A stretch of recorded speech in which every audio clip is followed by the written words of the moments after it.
तो आज के इस डीप डाइव में हम एक ऐसी कहानी पर बात करने वाले हैं जो मतलब किसी हॉलीवुड फिल्म से कम नहीं लगती। बिल्कुल। और ये कहानी सिर्फ रोमांचक ही नहीं है बल्कि क्रिमिनल साइकोलॉजी का एक बहुत ही दिलचस्प पहलू भी दिखाती है। हाँ, क्योंकि सोचिए एक आदमी जो टेक्सास की सबसे खतरनाक जेल से भागने का एकदम अचूक मास्टर प्लान बनाता है, वहाँ के सिस्टम को हैक करता है। जहाँ गार्ड्स को सीधे देखते ही गोली मारने के आदेश थे। सही कहा। और वो वहां से तो बच निकलता है, पर बाहर आकर वो जो बेवकूफियां करता है ना, वो सच में हैरान करने वाली है। मतलब कोई अपनी आजादी पाने के बाद महज $40 की एक नकली बंदूक खरीदकर उसी दुकान को लूटने कैसे पहुंच सकता है जहां से वो पहली बार पकड़ा गया था। यही तो इस कहानी का सबसे बड़ा विरोधाभास है। आज हम डेनिस होप नाम के इसी 22 वर्षीय अपराधी की पूरी कहानी का विश्लेषण कर रहे हैं। डेनिस को अवैध हथियार रखने और लूटपाट के जुर्म में उम्र कैद हुई थी। तो आज का हमारा मिशन यही समझना है कि कैसे कोई इंसान जेल की इतनी जटिल सुरक्षा को तोड़ने में तो एक मास्टरमाइंड साबित हो सकता है, लेकिन बाहरी दुनिया में सर्वाइवल के मामले में एकदम नौसिखिया बन जाता है। देखिए, ये मामला सिर्फ जेल से भागने की एक घटना तक सीमित नहीं है। हाँ। स्रोत सामग्री भी यही इशारा करती है। बिल्कुल। ये इस बात की एक गहरी केस स्टडी है कि जब कोई इंसान एक बेहद नियंत्रित माहौल से अचानक पूरी तरह अनियंत्रित दुनिया में आता है तो उसका दिमाग कैसे काम करता है। तो इस कहानी की शुरुआत से शुरू करते हैं। डेनिस को उम्र कैद हुई और उसे टेक्सास के डैरिंगटन यूनिट में भेज दिया गया, जो कि कोई साधारण जेल नहीं थी। मैंने पढ़ा कि इसके चारों ओर मीलों तक फैले हुए खेत थे और उसके पार एक हाईवे था। लेकिन जो बात मुझे सबसे ज्यादा डरावनी लगी वो थे वहाँ के 3 ऊंचे टावर। हाँ, और इन टावरों पर तैनात गार्ड्स को शूट टू किल यानी देखते ही गोली मारने का सीधा आदेश था। मतलब अगर कोई कैदी भागने की कोशिश करता है तो उसे चेतावनी देने का कोई नियम ही नहीं था, सीधे गोली। तो मेरे मन में यह सवाल आता है कि एक 22 साल का युवा जिसे शायद जेल के इस खूंखार माहौल की आदत नहीं थी, उसने इतनी जानलेवा जगह से भागने का जोखिम क्यों उठाया? असल में मैं बता रही हूँ, वो अपनी जान का डर ही था जिसने उसे ये जोखिम उठाने पर मजबूर किया। डेनिस की भागने की प्रेरणा कोई आजादी का रोमांटिक ख्याल नहीं था। तो फिर क्या था? स्रोत में एक बहुत ही महत्वपूर्ण घटना का जिक्र है। एक दिन कैंटीन में लंच के दौरान कैदियों के बीच एक भयानक खूनी लड़ाई हो गई। अरे बाप रे! हाँ, एक कैदी पर जानलेवा हमला हुआ और फर्श पर हर तरफ खून ही खून था। इस नजारे ने डेनिस के अंदर डर का एक ऐसा स्तर पैदा कर दिया जिसे हम मनोविज्ञान में फाइट या फ्लाइट रिस्पॉन्स कहते हैं। अच्छा, तो मतलब उसने सोच लिया कि अगर वो वहां रुका तो मारा जाएगा। बिल्कुल। उसने उस खून को देखकर ये तय कर लिया कि डैरिंगटन यूनिट में सर्वाइवल यानी जिंदा बचना नामुमकिन है, और यही वो चरम डर था जिसने उसके दिमाग को एक खताश कैदी से एक रणनीतिक योजनाकार में बदल दिया। ये बात समझ में आती है कि डर इंसान से कुछ भी करवा सकता है, लेकिन यार जिस तरह से उसने ये योजना बनाई वो हैरान करने वाला है। उसने हैरी नाम के एक अन्य कैदी के साथ मिलकर ये योजना शुरू की थी, है ना? हाँ, और उन्होंने सबसे पहले गार्ड्स को समझने के लिए जिस चीज का इस्तेमाल किया वो कोई आधुनिक उपकरण नहीं था। हाँ, मैंने पढ़ा उन्होंने एक चेस बोर्ड का इस्तेमाल किया था। ये तरीका मुझे थोड़ा अजीब लगा। मतलब चेस बोर्ड से जेल कैसे टूट सकती है? वो चेस बोर्ड वाला हिस्सा उसकी कार्यप्रणाली का सबसे शानदार उदाहरण है। देखिए, भागने के लिए सबसे जरूरी है सुरक्षा के अंधेरे कोनों को समझना, यानी जो ब्लाइंड स्पॉट्स होते हैं। डेनिस और हैरी चेसबोर्ड के मोहरों का इस्तेमाल करके ये ट्रैक करते थे कि कौन सा गार्ड किस टावर पे है, उनकी शिफ्ट्स कब बदलती हैं और किस समय उनका ध्यान सबसे ज्यादा भटकता है। ये तो पूरी तरह से गणितीय गणना थी। सही कहा। जब उन्होंने गार्ड्स का पैटर्न समझ लिया तब उन्हें किस्मत का भी साथ मिला। जेल के चर्च के बाहर जमीन पर पड़ा एक मुड़ा हुआ कागज डेनिस के हाथ लगा, और वो कागज पूरी जेल का मैप था। बिल्कुल। उस मैप के मिलते ही उनकी योजना ने रफ्तार पकड़ ली। मैप से उन्हें ये समझ आ गया कि उन्हें किन रास्तों से होकर जाना है। लेकिन दीवारों और तारों को कैसे पार करेंगे? इसके लिए तो औजार चाहिए होते हैं। इसके लिए डेनिस ने किचन में अपनी ड्यूटी का फायदा उठाया। उसने मेंटेनेंस वर्कशॉप में काम करने वाले कैदी को अतिरिक्त खाने का लालच दिया और उससे एक वायर कटर मंगवा लिया। हाँ, उस कटर को उसने किचन के एक बॉक्स में छुपाया और फिर अपने जूतों में डाल लिया। हाँ, लेकिन जो बात मुझे सबसे ज्यादा चौंकाती है वो है उसकी भागने की रिहर्सल। वो ग्राउंड में भागने वाली बात। हाँ, डेनिस जेल के ग्राउंड में खुलेआम 30 मिनट के अंदर 5 मील भागने की प्रैक्टिस करने लगा था। चलिए इसे थोड़ा समझते रहे। क्या ये ऐसा नहीं है कि कोई बैंक के अंदर ही बैंक लूटने की रिहर्सल कर रहा हो और गार्ड्स को पता ही ना चले? बिल्कुल यही तो बात है। उस वक्त जेल का नया वार्डन रॉबर्ट सुरक्षा बढ़ाने के बड़े बड़े दावे कर रहा था, लेकिन कैदी खुलेआम उनकी नाक के नीचे भागने की ट्रेनिंग ले रहे थे। यहाँ जेल प्रशासन की कार्यप्रणाली पर एक बहुत बड़ा सवालिया निशान लगता है। मेरे राय में वार्डन रॉबर्ट ने सुरक्षा के नाम पर सिर्फ ढांचागत बदलाव किए होंगे, जैसे दरवाजों के ताले मजबूत करना या गार्ड्स की संख्या बढ़ाना। हाँ, लेकिन इसे हम संस्थागत अंधापन या इंस्टीट्यूशनल ब्लाइंडनेस कहते हैं। प्रशासन ने कैदियों के व्यवहार में आ रहे इस रणनीतिक बदलाव को पूरी तरह से नजरअंदाज कर दिया। मतलब एक कैदी अचानक से एथलीट की तरह हर दिन दौड़ने की प्रैक्टिस कर रहा है और किसी को शक नहीं हुआ। और किचन से खाना रहस्यमयी तरीके से गायब हो रहा है, जिसका इस्तेमाल वायर कटर जैसी चीजें स्मगल करने में हो रहा है। प्रशासन रूटीन सुरक्षा में इतना उलझा था कि उन्हें ये दिखाई नहीं दिया कि सिस्टम को अंदर से खोखला किया जा रहा है। ये अंधापन उनके लिए बहुत भारी पड़ने वाला था। और फिर वो दिन आ ही गया जिसके लिए इतनी रिहर्सल हो रही थी। 25 नवंबर 1994 की रात। इस समय तक उनके इस प्लान में जेसन नाम का एक और खतरनाक कैदी जुड़ चुका था।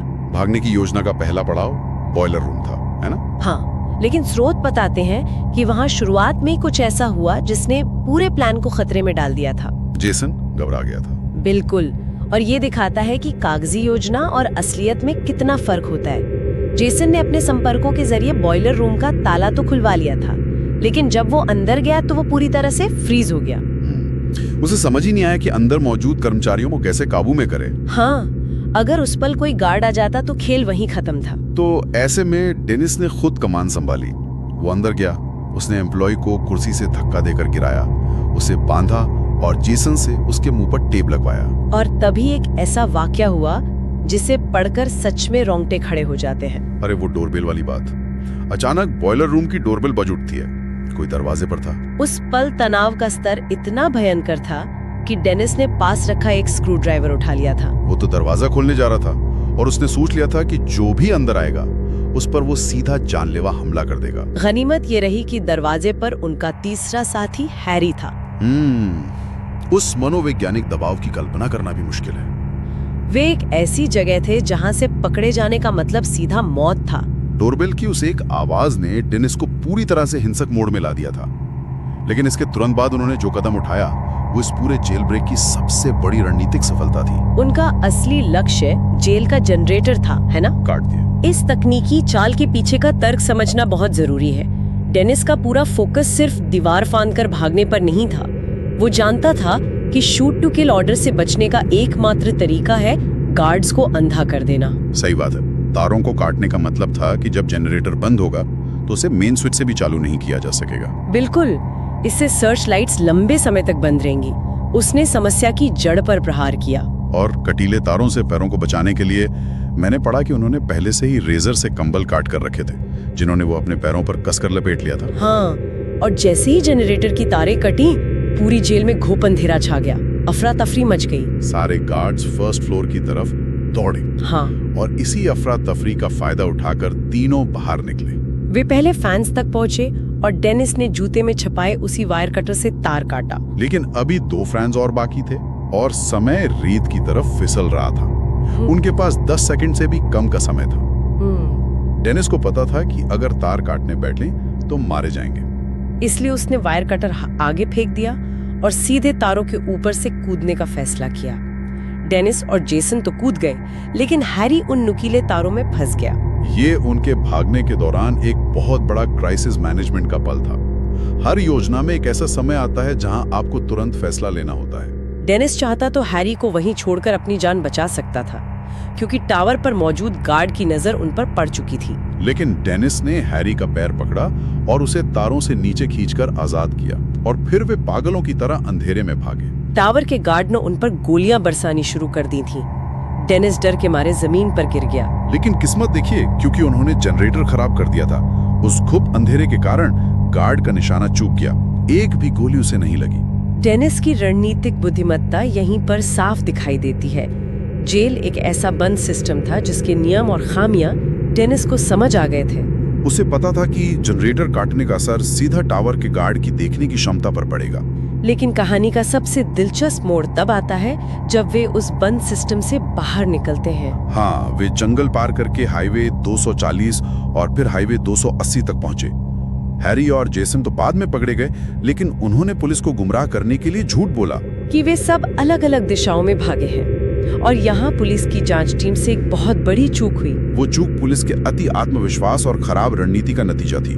पुलिस की टीमें उन्हें ढूंढ तो रही थी, लेकिन वे अपनी सुरक्षित गाड़ियों के अंदर बैठकर ही झाड़ियों में टॉर्च मार रही थी। उन्होंने गाड़ियों से उतरकर जंगल के अंदर पैदल तलाशी लेने की जहमत ही नहीं उठाई। अंधेरे में अपनी सुरक्षित गाड़ियों से एक ऐसे खूंखार अपराधी को खोजना जो अपनी जान बचाने के लिए झाड़ियों में छिपा हो, ये एक बहुत ही कमजोर तरीका था। और डेनिस वहीं झाड़ियों में छिपा बैठा था।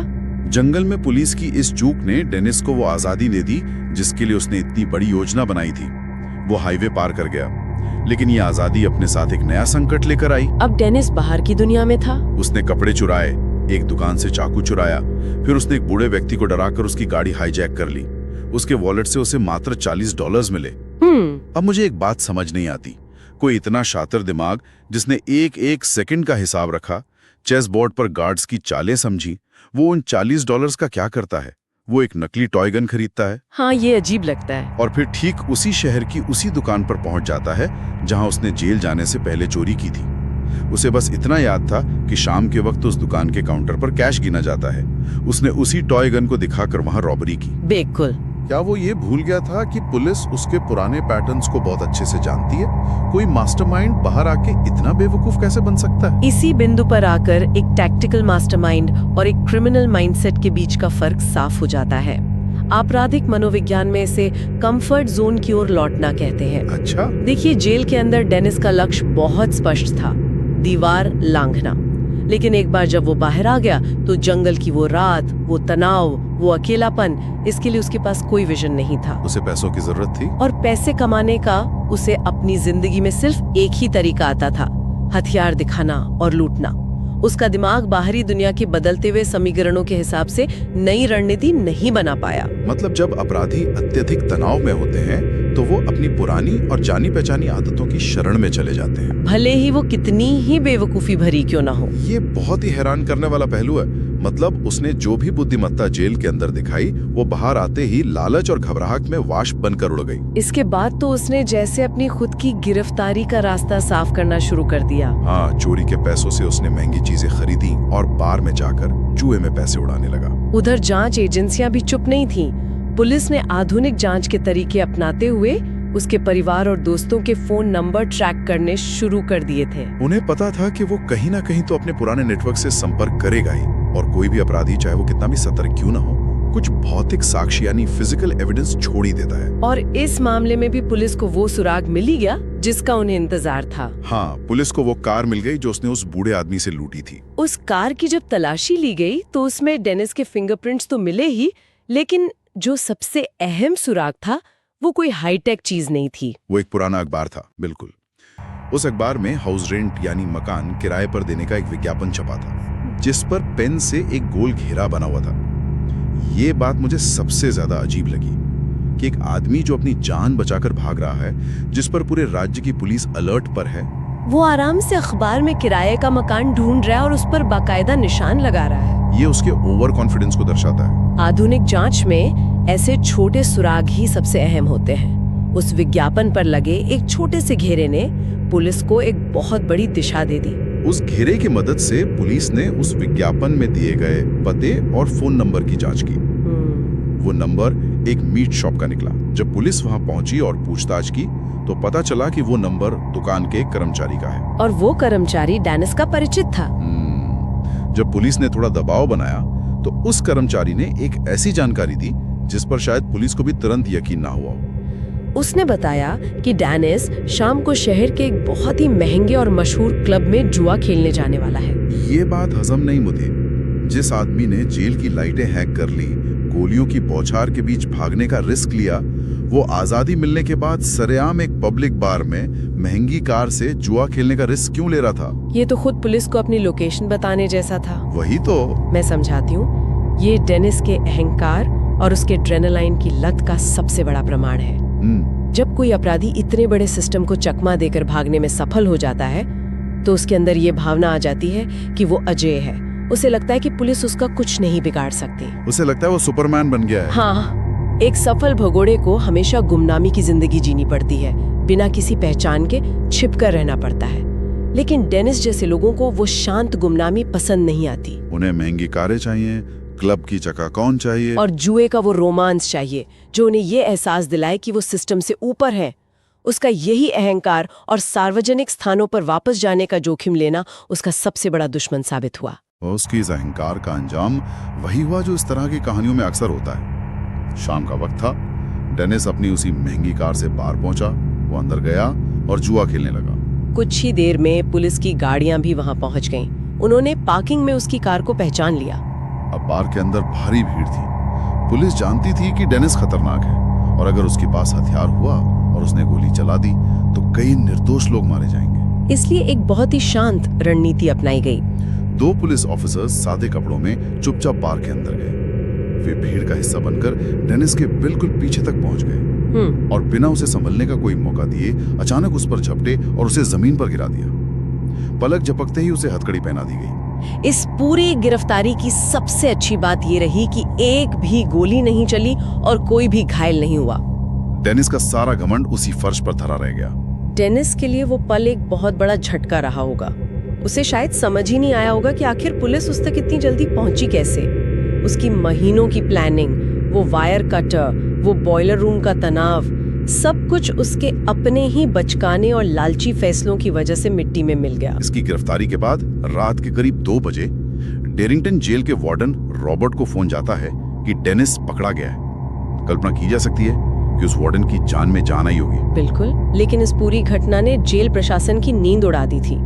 इसका परिणाम ये हुआ कि उस जेल के नियमों और सुरक्षा प्रोटोकॉल को पूरी तरह से बदल दिया गया। संस्थागत अंधापन खत्म हुआ और सुरक्षा की खामियों को गंभीरता से लिया गया। और जहाँ तक डेनिस की बात है, उसे एक दूसरी और ज्यादा खतरनाक जेल में भेज दिया गया जहाँ सबसे खूंखार कैदियों को रखा जाता था। उसकी सजा और भी बढ़ा दी गई और क्योंकि वो एक बार भागने का अपराध कर चुका था, इसलिए उसके लिए पैरोल की कोई भी संभावना हमेशा के लिए खत्म कर दी गई। इस पूरे मामले का निष्कर्ष यही है कि सामरिक बुद्धिमत्ता और बाहरी दुनिया में जिंदा रहने की व्यावहारिक समझ में बहुत बड़ा अंतर होता है। सही कहा। डेनिस ने ये साबित कर दिया कि वो एक जटिल और सख्त सुरक्षा तंत्र की खामियों को तो पकड़ सकता है, लेकिन वो अपने खुद के लालच, अपने अहंकार और पुराने आपराधिक पैटर्न्स को चकमा नहीं दे पाया। ये एक अद्भुत कहानी है जो हमें इंसानी दिमाग के 2 अलग-अलग पहलुओं को एक साथ दिखाती है।